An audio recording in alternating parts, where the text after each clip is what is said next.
K through 12 education, money for colleges such as the University of Pittsburgh, Titusville campus, FIA grants for students, school district funding, all those different types of educational things.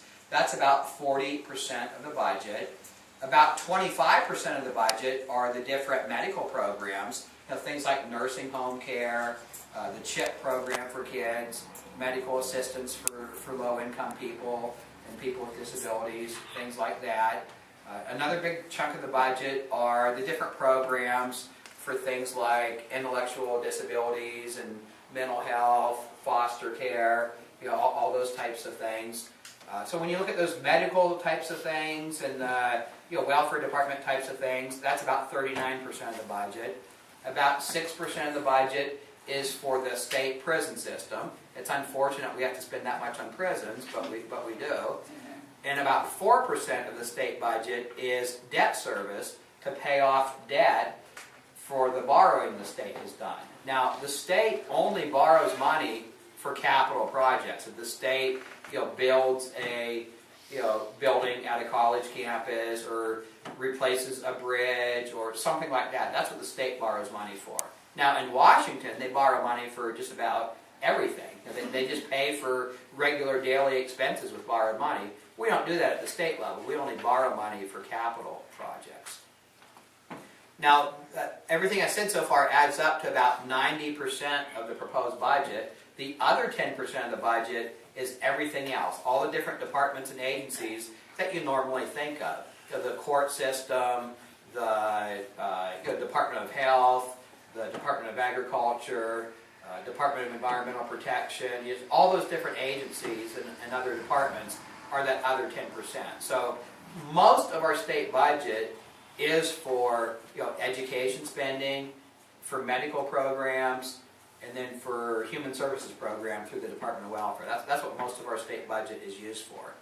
Now, there's other budgets other than the general fund budget, and there's different funding sources. Now, something that's very important for where we're at today, a lot of the aging things come from the lottery budget.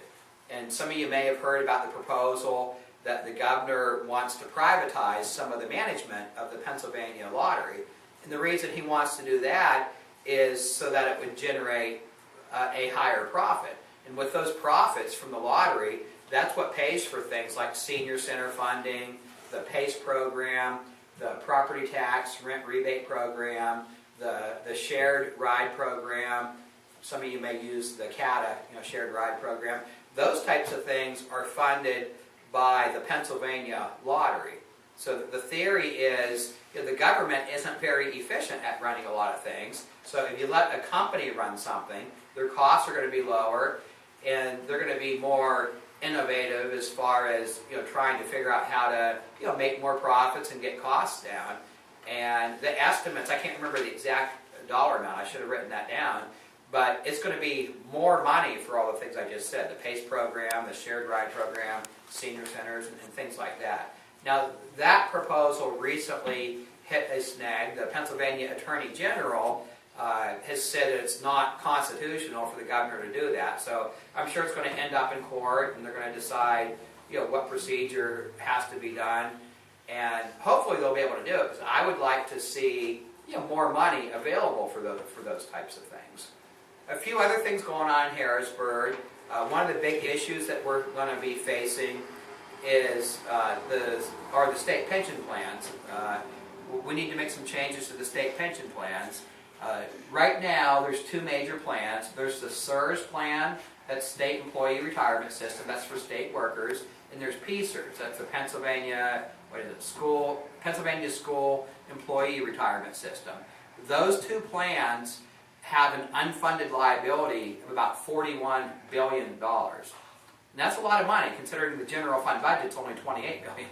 So what we're looking at doing is not really making any changes at all for people who are retired already. So if any of you are retired school employees or retired state workers, it wouldn't really impact you.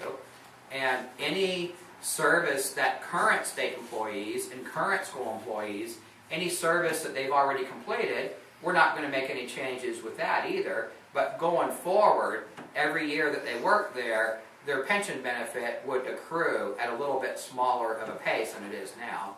Right now, they get credit, most of them, for about 2.5% for every year of service. So if somebody worked there for 20 years and then they retire, their pension would be about 50% of what their salary used to be. We're going to probably scale that back to a 2% multiplier. So in that same example, the person would only have a pension that's about 40% of what their salary used to be. Now, if somebody works a full career, the way it is now, if somebody works for the state for 40 years times 2.5% a year, their pension's basically 100% of what their salary was. And it's not really affordable. So that's why we're going to be making some changes. About 12 years ago, before I was in the legislature, the multiplier used to be 2%, and they changed it to 2.5%. And that caused some of the funding problems. And any of you that have 401k plans, you know how rough the stock market has been the last 10 or 12 years. Well, that's definitely impacting the state pension plans. And so just all those different kinds of factors have put the pension plans where they're at. So we're just trying to get them solvent so we can pay out the pension checks. But we're also trying to protect the taxpayers as well. This year, the state is going to put about $1.5 billion into the pension plans. That's the amount the state has to pay in. 4 years from now, if we don't make any changes, it's projected that we're going to have to put $5 billion in. So that's a pretty big increase. And that's money that we can't spend on hospitals, money we can't spend on schools, money we can't spend on any other things that the government does. So that's going to be a big battle in Harrisburg that we're going to have to get through this year. A couple other things that are going on.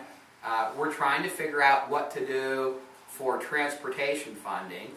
There's a lot of roads, a lot of bridges that need work, and there's not enough money to fix everything that needs fixed.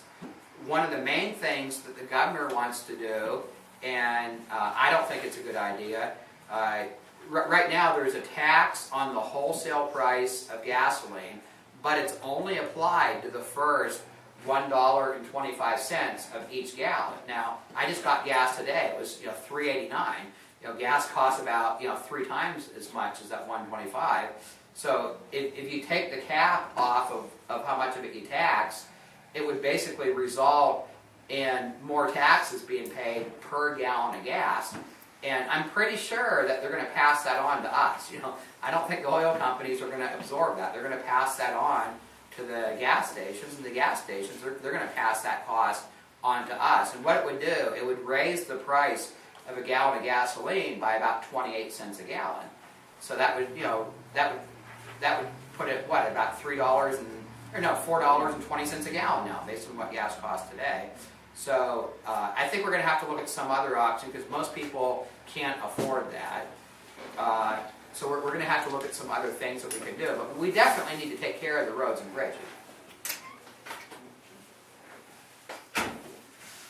One other issue that we're looking, there's a lot of issues, but some of the major issues. One other issue we're looking at are the wine and spirits shops. The Pennsylvania, if any of you drink wine or any hard liquor, you can only buy that stuff at a store that's owned by the Pennsylvania state government. 48 other states allow companies and people can open up stores and sell that stuff. We're looking to do that in Pennsylvania as well. Right after Prohibition is when they set up, when they ended Prohibition, they set up the state store system, and it's kind of outdated. And we feel that the government should be focused on core government functions, things that only the government can do. The government should be doing things like the state police and the highway system and the state court system and programs for people with disabilities.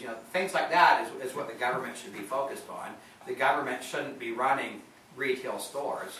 So we're going to probably get out of the liquor business as well. So those are some of the main things that we're working on. And as always, there are dozens of other minor issues that we're dealing with.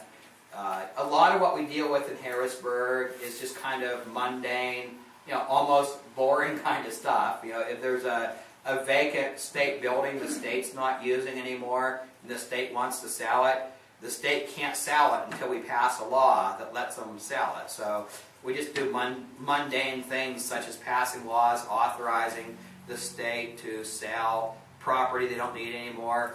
Sometimes there's changes to federal laws, so we have to pass a state law just to change some wording on one of our laws so that it matches the new federal law, and things like that. It's kind of some boring stuff that never makes it to the newspaper, and even if it did, nobody would read it anyways.